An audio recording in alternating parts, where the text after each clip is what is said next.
It is 200,000 years ago. You're sitting around a fire with people who do not have comedy yet. No stand-up, no sitcoms, no group chat full of cursed images. Then someone trips, everyone freezes, nobody dies, and suddenly a strange breathy sound starts spreading through the group. So here is the question. Was the first laugh actually a joke? Because when we think about laughter now, we usually think about humor. Someone says something funny. Someone who falls in a way that looks painful but apparently is socially acceptable to enjoy. Someone who makes eye contact at the exact wrong moment in a serious room. And now both of you are fighting for your lives, trying not to make a sound. But laughter is much stranger than that. Think about what your body is actually doing. Your face tightens, your mouth opens, your breathing breaks into pulses, your chest contracts, your eyes might water, you might lose control of your voice. In extreme cases, you can barely stand. That is a very weird thing for a body to do because someone made a pun. And here is the thing nobody tells you: laughter probably did not begin with jokes. Jokes need language, they need timing, they need shared meaning. They need someone in the group who thinks they are funnier than they are, which is also ancient, but probably not that ancient. Laughter is older than all of that, older than comedy, older than writing. Possibly older than Homo sapiens, which means the first laugh in human history was probably not clever. It was probably not a punchline. It was probably a signal. And that signal may be one of the oldest ways our bodies learn to say, we're safe. Let's start with babies. Human babies laugh before they can speak. They laugh before they understand jokes, irony, sarcasm, office politics, or why adults sometimes stare silently into refrigerators like they are waiting for meaning to appear between the yogurt and the mustard. Babies laugh during peekaboo. They laugh when bounced. They laugh when tickled. They laugh when someone makes a ridiculous face. And what is interesting is that none of this requires language. A baby does not need to understand a joke to laugh. The baby needs rhythm, surprise, safety, and another person. That matters, because if laughter appears before language in individual development, it raises a much bigger question. Did laughter also appear before language in our evolutionary history? The evidence points strongly toward yes. Other great apes produce laughter-like sounds during play. Chimpanzees, bonobos, gorillas, and orangutans all make breathy, panting vocalizations when they are tickled or when they play fight. It does not sound exactly like human laughter. A chimpanzee is not sitting there going, haha, excellent observation, Gregory. It is breathier, rougher, more panting than laughing. But the function is uncomfortably familiar during play, especially rough play. Animals need a way to communicate one very important thing. This is not real violence. That is the key. If two young apes are wrestling, biting, chasing, grabbing, and rolling around, that could easily turn into actual aggression. Teeth are involved, strength is involved, social status is involved, someone could get hurt, and not in a cute playground way. So the body needs a signal, a sound that says, this is play. I am not attacking you. You are safe. Keep going. That may be the deep evolutionary root of laughter, not comedy. Play before humans were telling jokes, before humans had words for funny. Before anyone had ever ruined a conversation by saying, actually, our primate ancestors were already using breathy play sounds to keep rough interaction from becoming violence. And if that is true, laughter begins as a peace signal, a tiny social treaty made out of breath. Think about that for a second. The first laugh may have happened when danger turned out not to be danger. Someone lunged, but playfully. Someone fell, but survived. Someone had chased you, but not as a predator. Someone startled you, but then smiled. The body went from alarm to safety, and the sound came out. That is why laughter is so closely tied to relief. You know this already.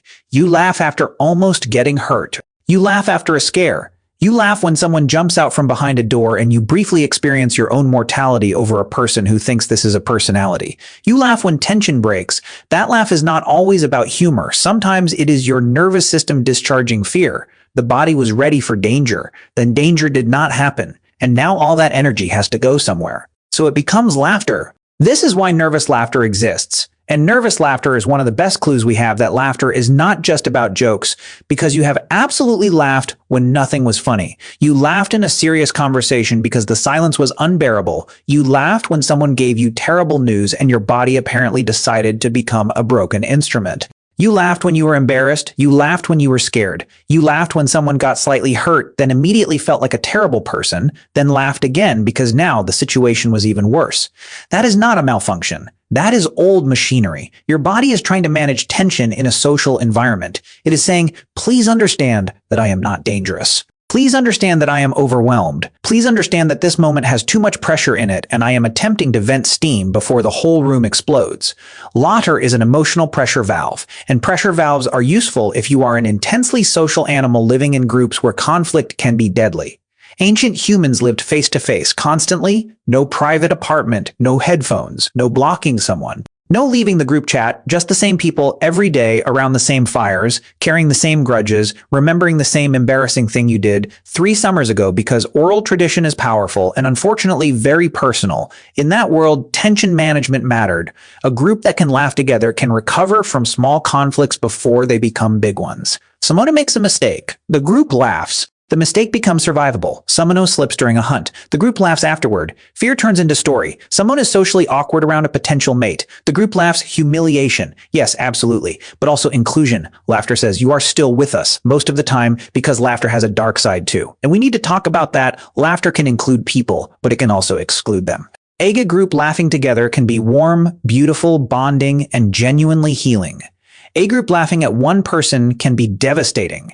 That is not a modern invention either. Laughter has probably always carried this double edge. It can say, you belong. It can also say, you do not. This is why being laughed with feels wonderful, and being laughed at can feel like being socially stabbed with a very small knife.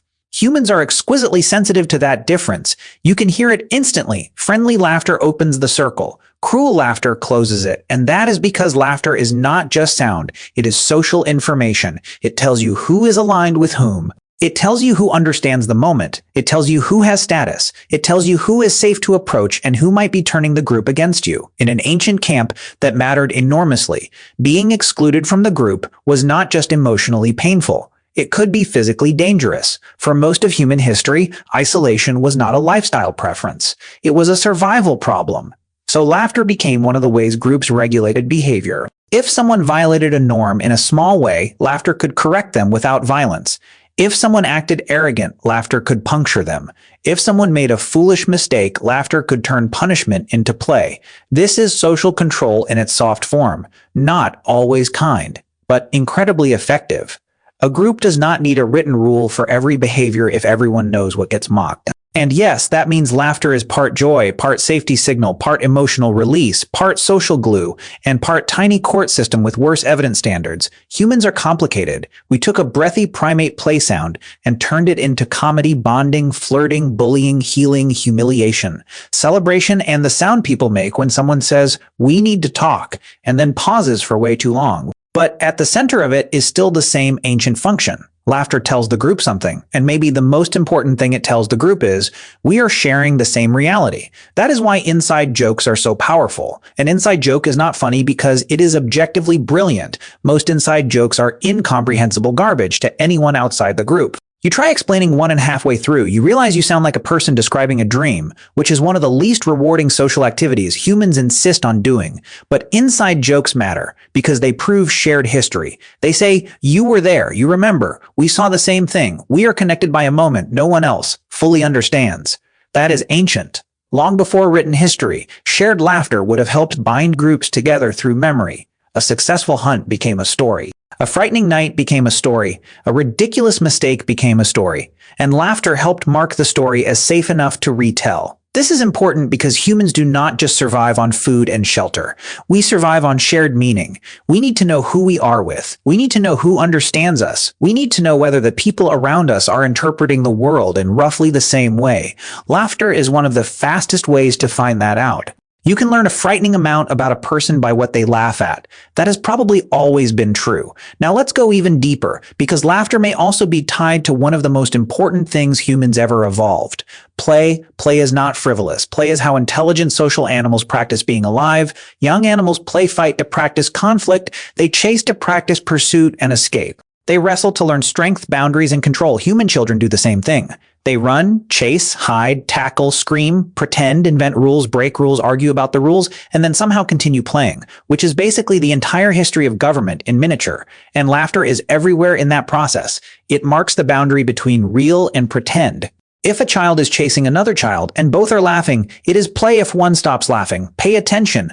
The emotional meaning has changed. That boundary is ancient and important because play only works if everyone understands that the danger is simulated. The bite is not a real bite. The chase is not a real hunt. The insult is not a real attack. A fall is not a catastrophe. Laughter helps hold that imaginary frame in place. It says, this is not the real version. This is practice. This is safe danger. That idea may explain why so much humor still depends on harmless violation. Something goes wrong, but not too wrong. Somebody breaks a rule, but not in a way that destroys the group. Someone falls, but gets up. Someone says the thing everyone was thinking, but in a context where it can be survived. Comedy often lives in that tiny gap between threat and safety. Too safe, and it is boring. Too threatening, and nobody laughs. The sweet spot is danger with a cushion underneath it, which means laughter may be the sound of the brain recognizing that something violated expectations without actually destroying the world. That is why surprise matters so much in humor. A joke creates a pattern, then breaks it. A pratfall creates danger, then resolves it. A scary story builds fear, then someone makes a joke and releases it. Even tickling works this way. Tickling is weird, deeply weird. If a stranger tickles you, that is not funny. That is a crime scene beginning. But if someone safe tickles you, especially in childhood, the body reacts with laughter because it is being physically attacked in a context that is not supposed to be dangerous. It is simulated threat. Play danger, the body responds with laughter partly because the situation is intense, partly because it is social, and partly because it needs the other person to know. This is still play, but also please stop before I become violent. Again, humans are elegant creatures. This also helps explain why laughter is contagious. Laughter spreads sometimes against your will. You can be in a room where you do not know what is funny, and if enough people start laughing, your body begins preparing to join. This is not because you are weak, it is because laughter is social synchronization. When a group laughs together, breathing rhythms align. Attention aligns, emotional state aligns. For a moment, everyone is inside the same signal. That is powerful. Ancient humans needed that. Groups that could synchronize emotionally could cooperate better. They could recover from fear faster. They could maintain bonds across stress. They could build trust. This does not mean laughter evolved for one simple reason. Evolution rarely works like that. It is more like an old tool that keeps getting used for new jobs. A sound that began in play may have become useful for bonding. A bonding signal may have become useful for humor. A humor signal may have become useful for status, flirting, teaching, punishing, healing, and making long winter nights slightly less unbearable. By the time humans were fully human, laughter was probably already doing many things at once. And yes, ancient humans almost certainly laughed. Sometimes people imagine prehistoric life as constant grim survival. Hunt, eat, fear, sleep, repeat. No jokes, no play, no silly voices, no one making fun of the guy who slipped in mud. This is nonsense. Ancient humans were not emotionally flat survival machines. They were social, playful, observant, dramatic, competitive, affectionate, status-conscious, and extremely good at noticing when someone else looked ridiculous. They had children, and children are basically portable comedy engines with poor safety standards. They had bodies, or embarrassing. They had families, and families are inexhaustible sources of both love and material. They had fear, relief, flirtation, awkwardness, jealousy, failure, surprise, and all the other ingredients laughter needs. They may not have had written jokes, but they absolutely had moments. Someone dropped food in the fire. Someone tried to impress someone and failed. Someone told a story with a perfectly timed gesture. Someone imitated an elder when the elder was not looking. Someone made a face at a child. Someone survived something scary. And afterward, the whole group laughed because the alternative was sitting silently with terror. That is human, and it is probably older than us. So when did humans first start laughing? The honest answer is that we do not know exactly. Laughter does not fossilize. No archaeologist is going to dig up a 150,000-year-old chuckle carefully preserved in sediment. The physical evidence is indirect. We look at babies, we look at other primates, we look at play behavior, we look at the universality of laughter across human cultures. We look at the fact that laughter can happen without language, without jokes, and sometimes without happiness. And the pattern points backward. Far backward, the roots of laughter likely began in our primate ancestors, millions of years before modern humans existed, as a play signal during rough social interaction. Human laughter then evolved into something richer, louder, more flexible, and more deeply tied to our strange social minds. By the time Homo sapiens were sitting around fires, making tools, raising children, telling stories, mourning the dead, painting caves, and arguing about who ate the last good piece of meat, laughter was almost certainly already there.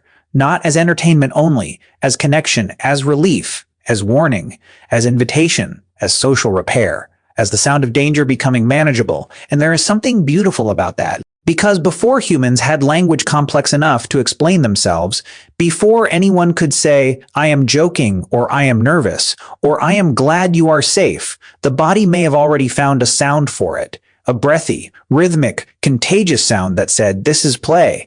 We are okay. You are with me. And we still use it every time you laugh with a friend until you cannot breathe. You are doing something ancient. Every time you laugh after a scare, your body is turning fear into relief. Every time you laugh in an awkward room, your nervous system is trying to build a bridge. Every time a baby laughs before speaking, it is reminding you that the body knows connection before the mouth knows words. Comedy is new. The machinery is ancient. The joke changes. The sound stays. So the first laugh was probably not clever. It was probably not a punchline. It was probably not some prehistoric genius inventing stand-up next to a fire while everyone else politely waited for language to evolve. It was probably play, or relief, or surprise, or fear turning into safety, one body making a sound, another body understanding it, and the group realizing together that the world had not ended. And honestly, that may still be what laughter is. The sound humans make when, for one brief moment, we all survive the same thing. So here is my question for you.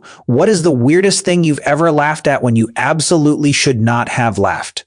Let me know in the comments. Until then, take care of yourselves, and I'll see you soon.